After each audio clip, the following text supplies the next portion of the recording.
जय जय रघुवीर समर्थ समर्थ म्हणतात की आपण कोणतंही कार्य केलं तर मी म्हणायचं नाही. कोणतंही कार्य केलं, कोणतंही दिवसभरात काम केलं तर ते काम परब्रह्माने त्या ईश्वराने केलं असं म्हणायचं. मी केलं असं जर आपण म्हटलो तर आपल्याला दुःख आणि कष्टच होणार आहे. पण श्रीराम करता म्हणशील त्याने तुला यश, कीर्ती आणि प्रताप, महिमा प्राप्त होईल असं समर्थ आपल्याला ते सांगतात. आणि म्हणून समर्थ म्हणतात की कोणतंही कार्य केलं तर त्या परब्रह्माने, त्या ईश्वराने केलं असं आपल्याला म्हणता आलं पाहिजे असं समर्थ आपल्याला ते सांगतात. त्या परब्रह्माने, त्या ईश्वराने केलं असं जर आपण म्हटलं तरच आपलं कार्य सिद्धीत जातं असं समर्थ आपल्याला ते सांगतात. आणि म्हणून समर्थ म्हणतात की प्रत्येक देहामध्ये, प्रत्येक जीव जंतूमध्ये, प्रत्येक पशु पक्षीमध्ये तो आत्मा आहे आणि तो आत्मा आहे म्हणूनच तो कार्य करतो. आत्मा आहे म्हणूनच तो प्रत्येक काम करतो. जर त्या देहातून, त्या शरीरातून आत्मा निघून गेला तर ते देह कोणतंही काम करणार नाही असं समर्थ आपल्याला ते सांगतात. आणि म्हणून समर्थ म्हणतात की जे कार्य करतो ते कार्य आत्म्याने केलेलं असतं, परब्रह्माने केलेलं असतं. म्हणून समर्थ म्हणतात की कोणतंही काम केलं तर मी केलं असं म्हणूच नका. त्या परब्रह्माने, त्या ईश्वराने केलं असं जर म्हटलं तर आपल्या आयुष्यामध्ये यश, कीर्ती, प्रताप, महिमा प्राप्त होईल असं समर्थ आपल्याला ते सांगतात.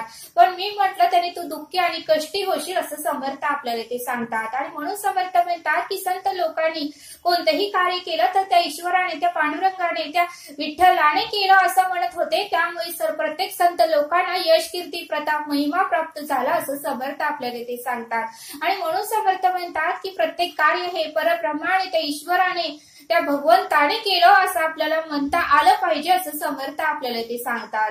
आणि ते समजावून सांगण्यासाठी समर्थ आपल्याला एक बोध देतात. समर्थ म्हणतात एकदा राजा एका साधूंच्या आश्रमामध्ये आला आणि साधूंना नम्रतेने त्या राजाने नमस्कार केला आणि साधूंना म्हणाला की हे साधू, तुम्ही ज्ञानी आहात, तुम्ही सगळ्यांवर माया प्रेम करता, तुमच्याकडे भरपूर प्रेम आहे, माया आहे, तुम्ही सर्वांना ज्ञान देता, तुम्ही सर्वांचे गुरु आहात, तुम्ही ईश्वराचे रूप आहात.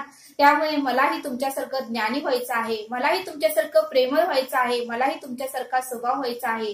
त्यामुळे मला तुमच्यासारखं तुम्ही बनवा. त्यावेळेस ते साधूही म्हणाले ठीक आहे राजा, तुम्ही उद्याच्याला पहाटे 5 वाजता माझ्या आश्रमामध्ये या, मी तुम्हाला सर्व काही ज्ञान उद्यापासून शिकवायला चालू करतो.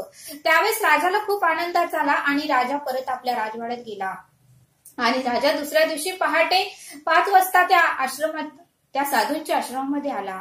त्यावेळेस राजाने साधूंना हाक मारली, हे साधू महाराज तुम्ही आहात का? त्यावेळेस साधू महाराज म्हणाले कोण आहे? त्यावेळेस राजा म्हणाला की मी राजा आहे. त्यावेळेस साधू म्हणाले की तुम्ही उद्या सकाळी या. त्यावेळेस राजाही ठीक आहे म्हणाला आणि राजा परत राजवाड्यात गेला. आणि परत दुसऱ्या दिवशी पहाटे 5 वाजता राजा परत त्या आश्रमामध्ये आला.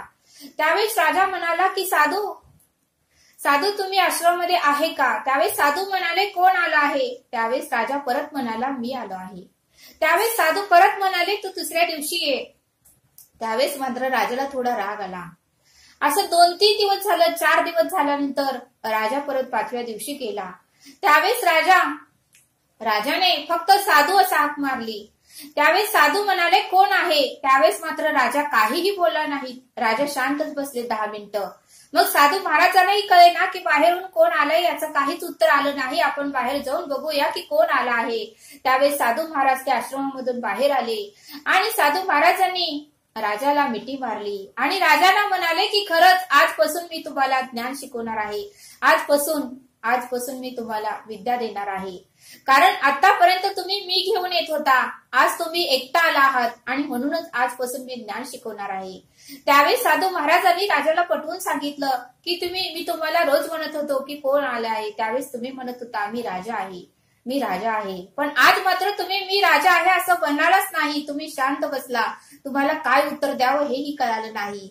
आणि म्हणूनच मी बाहेर आलो आणि खरंच आज मला खूप आनंद होत आहे की तुम्ही मी म्हणालं नाही.